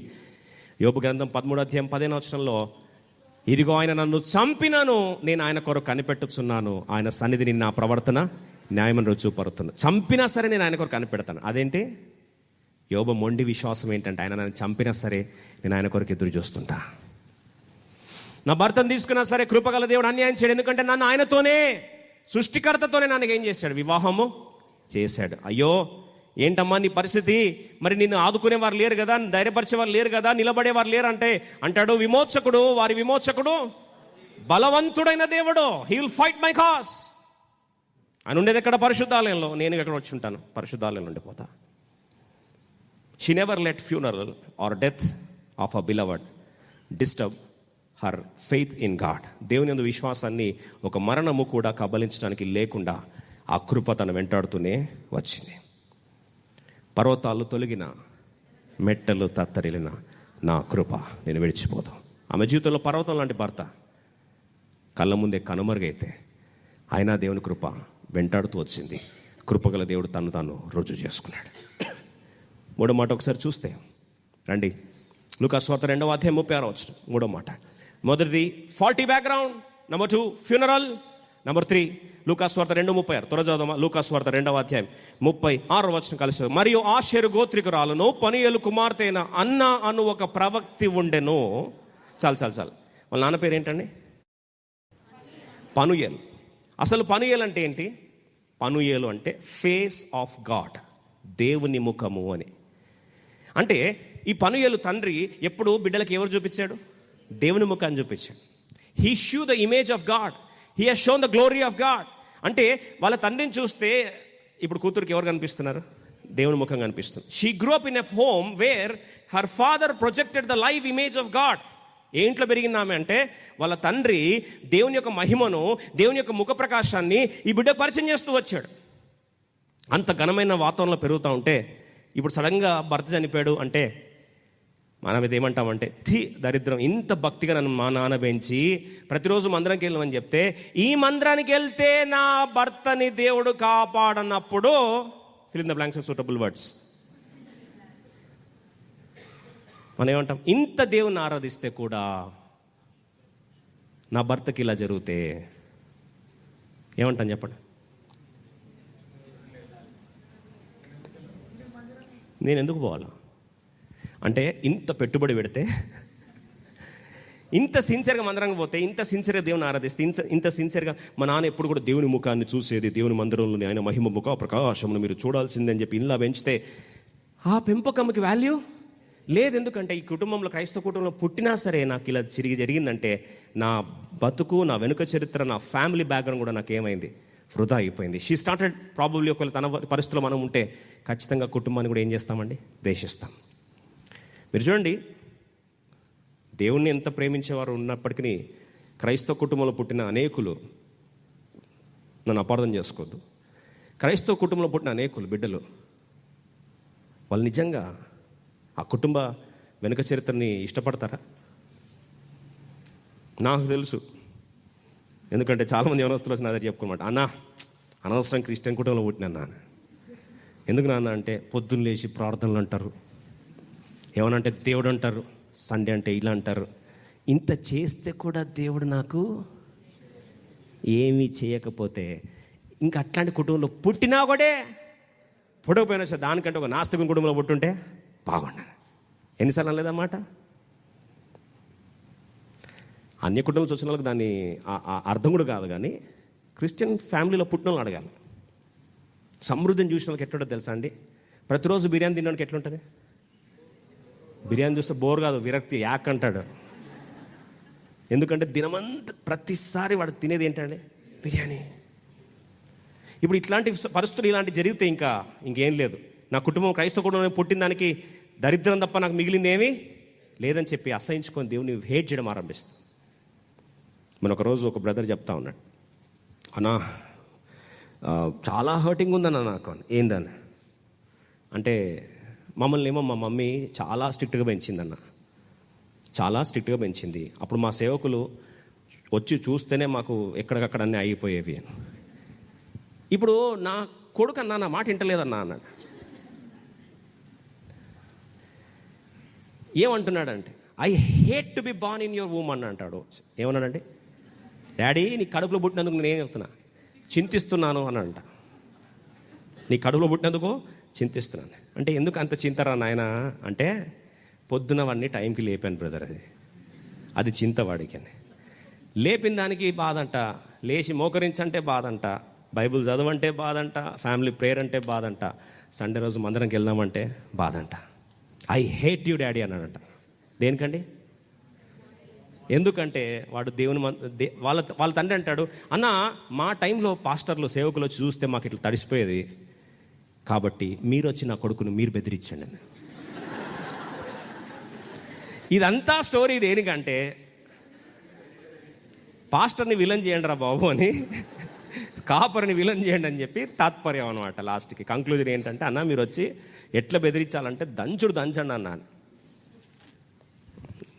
నేను అట్లనే పాస్టర్ నేను గాను, భయపెట్టుకుంటూ చేస్తే కొన్ని రోజులు ఉంటుంది, వాడు నన్ను చూసిన తర్వాత పారిపోతాడు. దాని బదులు ప్రేమతో గెలుచుకుంటే మంచిదని చెప్పాల్సిన పరిస్థితి వచ్చింది. C we start hating the family background that we have. అలా అన్ని రెస్ట్రిక్షన్స్ ఉన్నాయండి. వాళ్ళు ఎంత హ్యాపీగా ఉంటారు బయట వాళ్ళు, వాళ్ళకి ఏం రెస్ట్రిక్షన్స్ ఉన్నాయి, ఏ బట్టలు వేసుకుంటే ఆ బట్టలు వేసుకుంటారు, ఎక్కడ తిరగాలంటే అక్కడ తిరుగుతారు, ఏం చేయాలనుకుంటే అది చేస్తారు. మాకే ఎందుకు ఈ restrictions? Don't you feel that? Yes, పనుయేలు కూతురుగా ఆమె వాస్తవంగా బాధపడాల్సిన అవసరత ఎంతైనా ఉంది. 4వ మాట చూస్తాం. లూకాసు వార్త 2వ అధ్యాయం, లూకాసు వార్త 2వ అధ్యాయం 36వ వచనం. మరియు ఆషేర్ గోత్రికురాలు పనియేలు కుమార్తె అయిన అన్న అని ఒక ప్రవక్త ఉండెను. ఆమె కన్యత్వం మొదలు 7 ఏండ్లు పెనిమిడితో సంసారము చేసి బహుకాలము గడిచేది. 84 సంవత్సరాలు విధవరాలై ఉండెను. చాలండి, ఆమె వయసు ఎంత? అబ్బా 84 ఇయర్సా?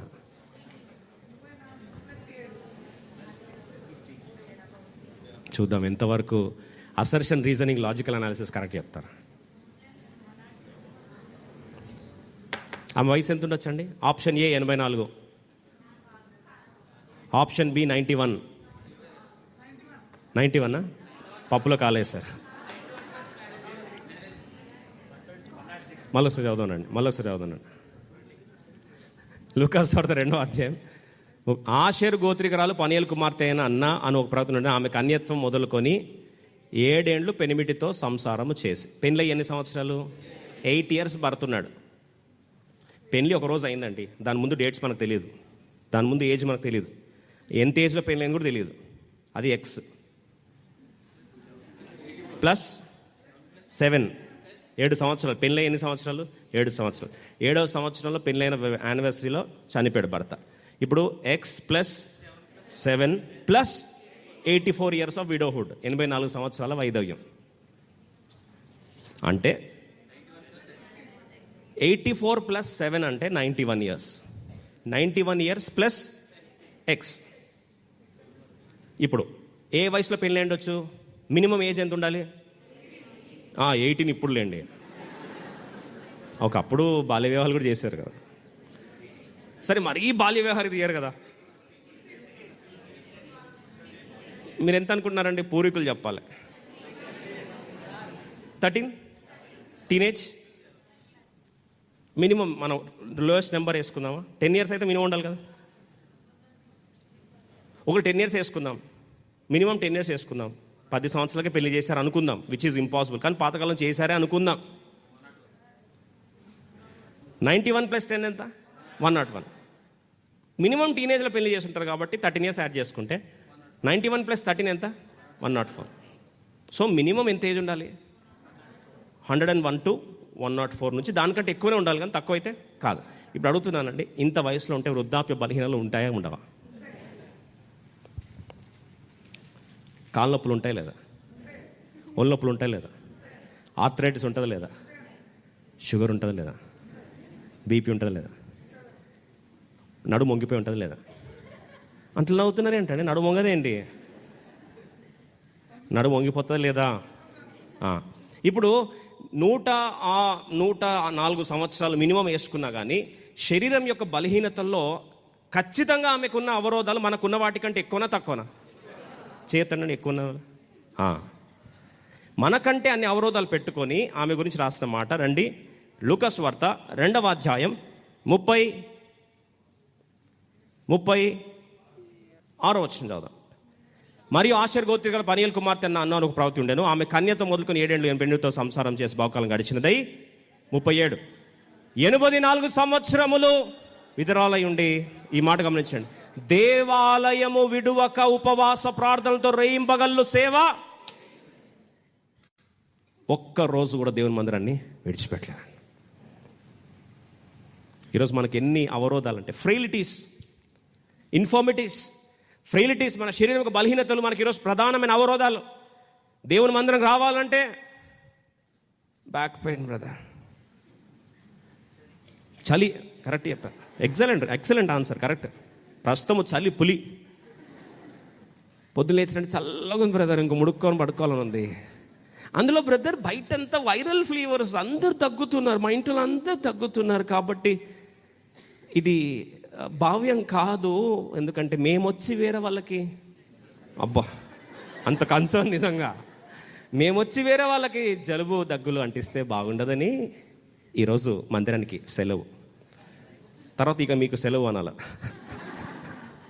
కానీ ప్రభు కృపగలవాడు అలా అనలేదులేండి. చాలాసార్లు మనం చెప్పే సాకులు ఏంటంటే శరీర బలహీనతలు, అనారోగ్యము, దగ్గుదమ్ములు, జలుబు, చలి, ఇంకా ఎట్లాంటి కారణాలు ఎట్లాంటి కారణాలు మనం చెప్తామండి దేవుని సేవ విషయంలో, దేవుని పరిచయ విషయంలో, దేవుని ఆరాధించే క్రమంలో, దేవుని కొరకు సాక్షి ఉండే క్రమంలో, దేవుని మందిరానికి వచ్చే క్రమంలో. What kind of excuses we bring in? అదే ఎక్స్క్యూజులు ఆఫీస్కి చెప్తావా? బ్యాక్ పెయిన్ వచ్చింది కాబట్టి లీవ్ పెడతా అంటే ఉద్యోగం పీకి పక్కన పడేస్తాడు. అప్పుడు బ్యాక్ పెయిన్ ఉంటే 2 టాబ్లెట్లను వేసుకొని, పెయిన్ కిల్లర్లు వేసుకొని, ఏదో కొట్టుకొని పోతావు. ఎందుకు పోతావు? శాలరీ కట్ అవుతుంది. దేవుని దర్శనం అంటే ఎందుకులే, దేవుని దర్శనం ఉంటే ఎంత, ఉండకపోతే ఎంత, హౌ డస్ ఇట్ మ్యాటర్? ఆయన మళ్ళీ దాని నుంచి మళ్ళీ ఏ మాట చెప్తాను తెలుసా? ప్రభువు కృపగలవాడు. ఆమె పేరే చెప్తాం, ఏమని? నా పేరేంటి? ప్రభు కృప. ప్రభు కృప ఎట్లా వస్తుంది? నేను పోకపోయినా వస్తుంది. ప్రభు కృప నేను తినకపోయినా నాకు ఆహారం పడుతుంది. ప్రభు కృప నేను శ్వాస పీల్చుకోకపోయినా గాలి లోపలికి వస్తుంది. ఎట్లా వస్తుంది? ఈరోజు frailties have been a big hindrance for our ministry, for our standing for the Lord, for worshiping God, for coming to the house of God. దేవుని మందిరం రావాలంటే ఎన్ని అవరోధాలండి, ఎన్ని అవరోధాలు. నిజంగా ఆమె ఒకటే మాట అంటది, దేవుని మందిరంకి వెళ్ళాలంటే I was glad when people told me come to the house of God. దేవుని మందిరంకి వెళ్దామని యెహోవా ప్రజలు నాతో చెప్పినప్పుడు, యెహోవా మందిరంకి వెళ్దామని ప్రజలు నాతో చెప్పినప్పుడు నేను సంతోషించితిని. నిజంగా సంతోషం ఉందండి. ఎప్పుడు దేవుడు దీవిస్తాడు తెలుసా? 122వ కీర్తన 1వ వచనంలో దావీదు అనుభవం, 58 యెషయా గ్రంథంలో ఇశ్రాయేలు ప్రజలకు దేవుడు ఇచ్చిన అద్భుతమైన హక్కుతో కూడిన వాగ్దానం. ఒకసారి చూడండి, యెహోవా మందిరంలోకి వెళ్దామని జనులు నాతో అనినప్పుడు నేను ఎలా వస్తామండి మందిరానికి? నిజంగా మనస్ఫూర్తిగా చెప్పండి, ఎంతమంది సంతోషంగా వస్తున్నాం మందిరంగా వాళ్ళు చేత? ఓకే, దేవుడు దీవించను గాక. సంతోషం అంటే ఇప్పుడు అమ్మమ్మ ఊరికి వెళ్తున్నప్పుడు చిన్నప్పుడు ఎట్లుంటుంది పిల్లలకి? ముందే ప్యాక్ చేసేసుకుంటారు, ముందే వాడికి అప్పటిదాకా బట్టలు సరదాగా కూడా కానీ వాడు సరదేసుకుంటాడు. అప్పుడు ఎందుకు? వాళ్ళ అమ్మమ్మ ఇంటికి వెళ్తున్నాడు అని చెప్పి. ఎక్స్కర్షన్కి వెళ్తున్నాం అనుకోండి, పిక్నిక్కి వెళ్తున్నాం అనుకోండి, ఏం చేస్తామండి? నిద్ర పట్టదు ముందు రోజు, గూగుల్ చేసుకొని ఎక్కడెక్కడ ఏముంది చూడాలంతా, హ్యాపీ అయిపోతూ ఉంటాం. నిజంగా దేవుని మందికి వెళ్ళినప్పుడు అట్లాంటి సంతోషం ఉందా? ఉంది. Praise the Lord. దేవుడు దీవించును గాక. మన లైఫ్ టెంపుల్లో ఉందిలేండి చాలామంది ఆ సంతోషం ఉంది కాబట్టి ఎక్కడ కుర్చీ దొరకదేమో అని చెప్పి ఎంతో ప్రయాసపడి పాపం ఎన్ని కష్టాలు పడి నిలబడతారు. ఎస్, దేవుడు అదంతా చూస్తున్నాడు. అదంతా చూసే సమృద్ధి అయిన బహుమానం దేవుడు దయచేయను గాక. అందుకని చూడండి, యెషయా గ్రంథం 58, 13, 14 అద్భుతమైన వాగ్దానం ఉంది. దేవుని దినమని సంతోషముతో దాన్ని ఆచరిస్తే, సంతోషంతో, మళ్ళీసారి చెప్తున్నా, సంతోషముతో ఆనందముతో, ప్రధాన సంతోషం. What is your greatest Joy? నువ్వేం చెప్పాలి తెలుసా? దేవుని మందిరానికి వెళ్ళడం నాకు అత్యధికమైన సంతోషం. నా వెనకలు చెప్తారా? దేవుని మందిరానికి వెళ్ళడం నా అత్యధిక సంతోషం. అంతుతుంది. నిజంగా మనస్ఫూర్తిగా చెప్తున్నామండి. మనస్ఫూర్తి అలా చేస్తాను. దేవుడు దీవించును గాక. 58, 13, 14 త్వర చదువుదాం. అద్భుతమైన ఆశీర్వాదం. నిజంగా యెహోవా మందిరం వెళ్ళడం సంతోషం, ఎగ్జైట్మెంట్గా, ఆనందముగా, నీ ప్రధాన సంతోషంగా నువ్వు భావిస్తే దేవుడు చెప్తున్న ఆశీర్వాదం ఎలా ఉంటుందో చూడండి. రేంజ్ ఎట్లుంటుందో చదవండి. నా విశ్రాంతి దినము వ్యాపారం చేయకుండా నాకు ప్రతిష్ఠితమైన దినమని నీ ఊరకుండెనెడల. విశ్రాంతి దినం మనోహరమైనదియు యెహోవాకు ప్రతిష్ఠిత దినమనియు ఘనమైనదియును అనుకొని దాన్ని నువ్వు ఘనముగా ఆచరించడలా. నీకు ఇష్టమైన పనులు చేయక, వ్యాపారం చేయక, లోక వార్తలు చెప్పుకోలేక ఉండేనెడలా నీవు యెహోవా యందు ఏంటట? యెహోవా యందు ఆనందించెదవు. యెహోవా యందు ఆనందించెదవు. దేశము యొక్క ఉన్నత స్థలముల మీద నేను నిన్ను ఎక్కించెదను. నీ తండ్రిని యాకోబు స్వాస్థ్యము నీ అనుభవంలో ఉంచెదను. యెహోవా సెలవిచ్చిన వాక్కు. ఒక మాట గమనించండి. ప్రభు అంటున్నాడు, ఎప్పుడైతే నువ్వు నా విశ్రాంతి దినమును ఘనముగా నంబర్ 1. రెండవది, ఆనందముతో యెహోవా యందు నువ్వు ఏం చేయాలి? ఆనందించాలి. 2 మాటలు చూడండి. దేవుని మందిరానికి ఎలా రావాలండి? సంతోషంతో రావాలి. దాన్ని ఎలా చూడాలి? ఘనముగా చూడాలి, గ్రాండ్గా చూడాలి, గ్లోరియస్గా చూడాలి, ఆనరబుల్గా చూడాలి. ఉందే అందరూ అట్లా కాదు. నా ప్రభు సన్నిధి 2-3 ఎక్కడ కూడుంటే వారి మధ్యలో ప్రభు ఉన్నాడు. దేవుని మహిమ నిలుచు స్థలము. నేను సంతోషంగా వెళ్తా, ఆనందంతో వెళ్తా, ధైర్యంగా వెళ్తా. అండ్ అది నా ముఖ్య సంతోషముగా నేను భావిస్తాను. ఒక సాక్ష్యం విన్నాను మన లైఫ్ టైం మెంబర్సే. అన్న, మాకు సాటర్డే నైట్ నిద్ర పట్టదన్న. నేను దేనికి బ్రదర్ అంటే, మరుసటి రోజు సండే కదా, ఎగ్జైట్మెంట్కి వీక్ అంతా వెయిట్ చేస్తాను, సాటర్డే నాకు నిద్ర పట్టదు. అంటే ఎప్పుడెప్పుడు దేవుని మందిరం కలుసుకుంటానా, ఎప్పుడు నా దేవుణ్ణి నేను ఆరాధిస్తాను, ఎప్పుడు దేవుని మహిమ నేను చూస్తానా. నీ తేజో మహిమ నిలుచు స్థలము నేను కోరుతున్నాను ప్రభా. 26వ కీర్తన 8 వచనం చదవండి త్వరగా. కీర్తన 26:8. Psalm 26:8 త్వరగా చదువుకుందాం. యెహోవా నీ నివాస మందిరమును నీ తేజో మహిమ నిలుచు స్థలమును నేను ప్రేమించుచున్నాను. ప్రభా, నీ మహిమ ఎక్కడుందో నేను ప్రేమిస్తున్నాను ప్రభా, నేను ఇష్టపడుతున్నాను ప్రభా. I love to come there. నా ఇష్టం అదే ప్రభా. వెంపర్లాడుతూ ఎప్పుడైతే ప్రభు యొక్క సన్నిధికి వెళ్ళడానికి కొరకు ఎప్పుడైతే సంతోషపడుతుందో అప్పుడు అంటది, nothing in the world can hinder me. నా ఆరోగ్యం కావచ్చు, అనారోగ్యం కావచ్చు, లేకపోతే నా యొక్క వృద్ధాప్య బలహీనతలు కావచ్చు, నడుము వంగిపోయింది కావచ్చు, ఏదైనా సరే నేను మాత్రం దేవుని సన్నిధికి రాకుండా నన్ను ఆపడానికి వీలు లేదు. ఈరోజు ఏం ఆపేస్తుంది నేను దేవుని మందిరికి రాకుండా? చిన్న జలుబా, చిన్న జ్వరమా, చిన్న బ్యాక్ పెయినా, చిన్న తలనొప్పా, అదేంతో పాడు తలనొప్పి ఎప్పుడు ఆదివారం వస్తుంది పొద్దున. మీరు చూడండి, వెళ్ళిన ట్రాక్ రికార్డ్ చెక్ చేసుకోండి. సాటర్డే ఈవినింగ్ స్టార్ట్ అవుతుంది, లేదా కొన్నిసార్లు సండే మార్నింగ్ స్టార్ట్ అవుతుంది. అప్పుడే తలనొప్పి. సాతాను కాదు పరీక్షించే, దేవుడు పరీక్షిస్తున్నాడు. నిజంగా నీ సంతోషం అదా, నీ ఆనందం అదా? దేవుడు అంటే అడిక్షన్కి వచ్చేసిందా? సిగరెట్ తాగేవాడికి హెడేక్ ఉందంటే సిగరెట్ మానేస్తాడా? దాంతో పోల్స్తారు ఏంటంటారా? నీ అడిక్షన్స్ ఉన్నాయనుకోండి, అడిక్షన్ ఉంటే ఏం చేస్తామండి? తలనొప్పి వచ్చినా, ప్రాణం పోతుంటే కూడా అడిక్షన్ ఆగదు. దేవుని మందిరం అంటే అలా అడిక్షన్ ఉండాలి. దుప్పి నీటి వాగుల కొరకు ఆశపడినట్టు ప్రభా, నా హృదయము, నా ఆత్మ, నా ప్రాణము నీ కొరకు తృష్ణ కొనొచ్చున్నది. నేను ఎప్పుడు దేవుని కలుసుకుంటానా? ఎప్పుడు దేవుని సన్నిధిలో ఉంటానా? నా ప్రశ్నలు ఎప్పుడు జవాబు దేవుడు ఇస్తాడా? దేవుని తేజమహిమను ఎప్పుడు చూస్తానా? She never let any infirmities stop her. చూడండి, 5వ మాట చూస్తాం. మార్కు సువార్త 12:40. Mark's gospel chapter 12:40. Mark's gospel chapter 12:40. మార్కు సువార్త 12:40 చదవండి. మార్కు సువార్త 12:40 అనుకుంటా. విధవరాండ్ల ఇండ్లు దిగమింగుచు మాయావేశముగా దీర్ఘ ప్రార్థన చేయుదురు, వీరు మరీ విశేషంగా శిక్ష. అక్కడ ఉన్న మత గురువులంట ఏం చేసేవాళ్ళు తెలుసా అండి? విధవరాల ఇంట్లోనే ఏం చేసేవాళ్ళంట అండి? దిగమింగేవారంట. అంటే వారి జీతాలు లాక్కోవడం, తర్వాత విధవరాళ్ళు అమ్ముకోవాలంటే రబ్బీ వచ్చి అమ్మాలి ప్రాపర్టీ. ఆమె డైరెక్ట్గా అమ్మడానికి వీల్లేదు, ఇది యూదా మత ప్రకారం. కాబట్టి వీళ్ళు దాంట్లో కమిషన్లు తీసుకొని వాళ్ళకి అన్యాయం చేసి అవతలతో లాలూచిపడి ఇలా ఎంతగానో నష్టపరుస్తూ వాళ్ళ జీతాన్ని కూడా లాక్కునేవారంట. ఇప్పుడు ఈమె ఫైనాన్సర్స్ కూడా, అక్కడ ఉన్నవారు మత గురువులందరూ కూడా ఆమె జీతం మీద ఎంబడిపడి ఆమెకి నష్టం కలిగిస్తూ ఉంటే, ఆల్రెడీ విధవరాలు వచ్చేదే చిన్న కాసింత జీతము, ఉన్నదే చిన్న ఆస్తి, దాని మీద అన్యాయం జరిగింది. ఇంత జరిగిన తర్వాత కూడా మనమైతే అదే ప్రాంతంలో అన్యాయం చేసే వాళ్ళు ఉంటే మనం ఏమంటాము? ఇంకొకసారి ఆ ప్రాంతానికి నేను పోను అంటాం. కానీ అవంటది, ఈ పరిస్థితులు కూడా యెహోవా వైపు చూస్తున్నప్పుడు, ఆయన కృపను నేను చూస్తున్నప్పుడు నా ఆనందానికి భంగపరచడానికి వీలు లేదు. She never departed from the house of God. విడువక ఒక్క రోజు కూడా మందిరాన్ని విడిచిపెట్టలే.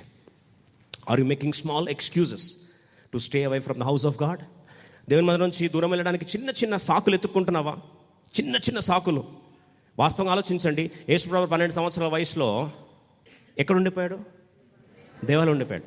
వీళ్ళు పాపం తల్లిదండ్రులు ఊరంతా వెతికారంట. ఆయన ఎక్కడ వెతకాలి?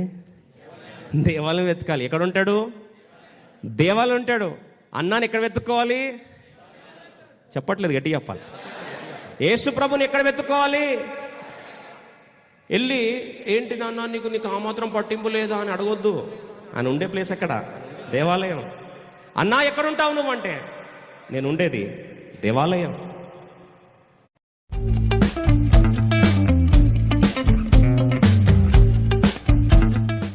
ఓపికగా కూర్చొని పేపర్ చదివేటువంటి టైం లేదు, వెబ్సైట్లో చూసుకునేటువంటి వీలు లేదు. మరి నా చుట్టూ జరిగేటువంటి వార్తలన్నీ తెలుసుకోవడం ఎలా ఎలా ఎలా? ప్రభుకు స్తోత్రం. అపోస్తలుల కార్యం 4వ అధ్యాయం 23వ వచనం చూడండి. అపోస్తలుని బాగా రావద్దని చెప్పి సన్హెద్రిన్ సభ వారు అడ్డుపడ్డారంట. బ్యాన్ ఆర్డర్స్ ఇచ్చారంట. అపోస్తల కార్యం 2వ అధ్యాయం 23వ వచనం 2:4-23. Acts of apostles chapter 4:23. వారు విడుదల నుండి తమ స్వజనుల యుద్ధకు వచ్చి ప్రధాన యాజకులను పెద్దలను తమతో చెప్పిన మాటలన్నిటినీ వెళ్ళొద్దు అని చెప్తే మళ్ళీ ఎవరి దగ్గరకు వచ్చారంట? స్వజనుల దగ్గరకు వచ్చారు, దేవుని బిడ్డల దగ్గరకు వచ్చారు. అక్కడ వచ్చి మళ్ళీ సాక్ష్యం పంచుకుంటున్నారంట. ఎవరు ఆపలేకపోయారట. ఇదే అపోస్తల నైజం. అందుకొరకే యేసుప్రభు వారు దేవాలయంకి వచ్చేసరికి దావీదు చెప్పిన మాటను యేసుప్రభు గురించి జ్ఞాపకం చేస్తూ ఒకసారి యోహాను సువార్త 2వ అధ్యాయం 10వ వచనం చదువుదాం. Johne's gospel chapter 2:17. 5 మాటలు మాత్రమే చూస్తూ ముగించుకుందాం రండి. యోహాను సువార్త 2వ అధ్యాయం 10వ వచనం. Johne's gospel chapter 2:17 quickly please. ఆయన శిష్యులు నీ ఇంటిని గూర్చిన ఆసక్తి నన్ను భక్షించునని వ్రాయబడి ఉన్నట్లు జ్ఞాపకము. ఈరోజు మాట జ్ఞాపకం చేస్తా ఉన్నా. ఇంటిని గురించిన ఆసక్తి అంటే దేవుని మందిరం గురించిన ఆసక్తి నిన్నేం చేయాలి? తినేసేయాలి. You should become love sick for the house of God. దేవుని మందిరం మీద ప్రేమ నిన్ను తినేసేదట్టు చేయాలి. ప్రభా నీ మందిరం విడిచి ఉండలేను ప్రభా, నీ మందిరం విడిచిన దూరం పోలేను ప్రభా. అదే కదా నెహెమ్యా ఉజ్జీవానికి కారణం. నెహెమ్యా గ్రంథం 10వ అధ్యాయం 39వ వచనంలో వారందరూ కలిసి ముక్త కంఠంతో ఒక శపథం చేశారంట. ఏంటంటే ఆ శపథం? What is that promise, that what is the covenant that they made before the presence of God? Nehemiah గ్రంథం 10వ అధ్యాయం 39వ వచనం కలిసి చదువు. ఇశ్రాయేలీయులను లేవీయులను, అందరం కలిసి చదుదామా? నెహెమ్యా 10:39 అందరం కలిసి చదుదాం. ఇశ్రాయేలీయులను లేవీయులను ధాన్యమును క్రొత్త ద్రాక్షరసం నూనెను తేగా సేవ చేయ యాజకుల ద్వారా పాలకులను గాయకులను వాటిని తీసి కొని ప్రతిష్ఠితములుగా ఉపకరణములుండు మందిరపు గదులలో ఉంచవలను. మా దేవుని మందిరమును మేము విడిచిపెట్టము. మా దేవుని మందిరమును విడిచిపెట్టాము. యేసు ప్రభు ఎక్కడ దొరుకుతాడు? మందిరంలో దొరుకుతాడు. నిబంధన దూత హఠాత్తు ఎక్కడ వస్తాడు? మందిరానికి వస్తాడు. 2-3 నామపెట్టి చేరిన ప్రాంతంలో ఎవరుంటారు? దేవుని సన్నిధి ఉంటుంది. మందిరం అంటే 2-3 నామపెట్టి చేరిన ప్రాంతమే. ఇంకో మాటలు చెప్పాలంటే అపోస్తలు కొట్టారు 4:23 అపోస్తల కార్యంలో. వారు తిరిగి మళ్ళీ ఎవరి దగ్గరికి వెళ్ళారండి? ఎక్కడ కలిస్తే కొట్టారో సహవాసం ఉంటే మళ్ళీ తిరిగి అక్కడే సహవాసం దగ్గరికి వెళ్ళి స్వజనులతో కలిసి దేవుని కార్యాన్ని మరొకసారి పంచుకుంటూ వచ్చారు. అందుకొరకే ఇంగ్లీష్లో ఒక సామెత ఉంది, birds of same feather flock together అని. కాకులు కాకుల దగ్గర ఉంటాయి, పావురాలు పావురాల దగ్గర ఉంటాయి. పావురాలు కాకుల దగ్గర ఉండవు, కాకులు పావురాల దగ్గర ఉండవు. ఇదేం పెద్ద బ్రహ్మ విద్య కాదంట, అదే వాస్తవ సత్యం. నువ్వు దేవుని బిడ్డవైతే you can't belong to wrong place. నువ్వు వేరే ప్లేస్లో తీసుకెళ్తే నువ్వు ఉండలేవు. రీసెంట్గా ఒక అక్క సాక్ష్యం చెప్తాను. తను ఆఫీసర్, సివిల్ సర్వెంట్. తను ఒక మాట అండి, బ్రదర్ నాకు లైఫ్ టెంపుల్ దగ్గరలో వచ్చేటట్టు ప్రేయర్ చేయండి అని. నన్ను మంచి కోరిక, ప్రేయర్ అంశం మంచిదే, ప్రేయర్ రిక్వెస్ట్ మంచిదే, కానీ దేవుడు ఎక్కడ అనుమతిస్తే అక్కడ పోవాలి కదా అక్క అన్న. అంటే ఏమని తెలుసా? లేదు బ్రదర్, నాకు ఆదివారం దేవుని మందిరం మానేస్తే ప్రాణాలు చేతులు కాళ్ళు కొట్టేసినట్టు అవుతుంది. వారం అంతా కూడా సఫకేట్ అయిపోతాను, నేను పని కూడా చేయలేను, నేను ఆఫీస్ పని కూడా చేయలేను. నేను ఆఫీసర్కి రిక్వెస్ట్ పెట్టింది, నన్ను దయచేసి సిటీ కోరుకుంటుంది, ఏదో నా సుఖం కొరకు కాదు, చర్చ్ కొరకు అని అఫీషియల్లో రాసి పెట్టింది తెలుసా. నాకు చూపిస్తే నేను షాక్ అయ్యాను. ఆఫీస్ లెటర్ రాస్తారండి. For the church please for Sunday allow me that I would be near by to the church. ఎందుకు చెప్తున్న ఈ మాట అంటే మందిరం గురించిన ఆసక్తి మళ్ళీ ఏం చేయాలి అన్న అడుగుతుంటది. నన్ను వెతుక్కోవాలంటే మీకు ఒకటే అడ్రస్, పరిశుద్ధ స్థలంలో 26వ కీర్తన 8వ వచనం. ఒక్కసారి మాట చదువుకొని ముగిస్తాం. 26వ కీర్తన 8వ వచనం చదువుకుందాం, ప్రభుని ఆరాధిస్తాం. యెహోవా నీ నివాస మందిరమును, నీ తేజో మహిమ నిలుచు స్థలమును నేను ప్రేమించున్నాను. ఎప్పుడైతే ఆ మాట జ్ఞాపకం చేసుకున్నారో అందుకొరకే పర్వతములు తొలగిపోయిన, మెట్టలు తత్తరిల్లిన నా కృప నిన్ను విడిచి, ఆ కృప ఎప్పుడు విడిచిపోలే. అందుకొరకే మన జీవితంలో చాలాసార్లు దేవుని యొక్క కృపను నిరర్ధకం చేసేది ఏది అంటే మన యొక్క సనుగుదల, మన గొనుగుదల. ఈ 5 అవరోధాలకు మనం చెప్పే సాకుల ద్వారా అనేకసార్లు దేవుని మీద ఏం చేస్తాం? సనుగుతాం, గొనుగుతాం. అయితే ప్రభుకు స్తోత్రం, ఆమె ఆ సనిగి చేదు వేరు ఆమె జీవితంలో కృప నుండి దూరం చేయకుండా ఈ 5 ప్రాంతాల్లో కృపను ఆశ్రయించింది. చివరికి కృపా సత్య సంపూర్ణ ముఖాముఖిగా చూసింది. క్రిస్మస్ వర్తమానంగా మారింది. ఈరోజు వీడని కృప, నిలబెట్టే కృప, అయ్యా నీ మందిరం నేను ఎప్పుడు విడిచి పోనని శపథం చేయగలమా?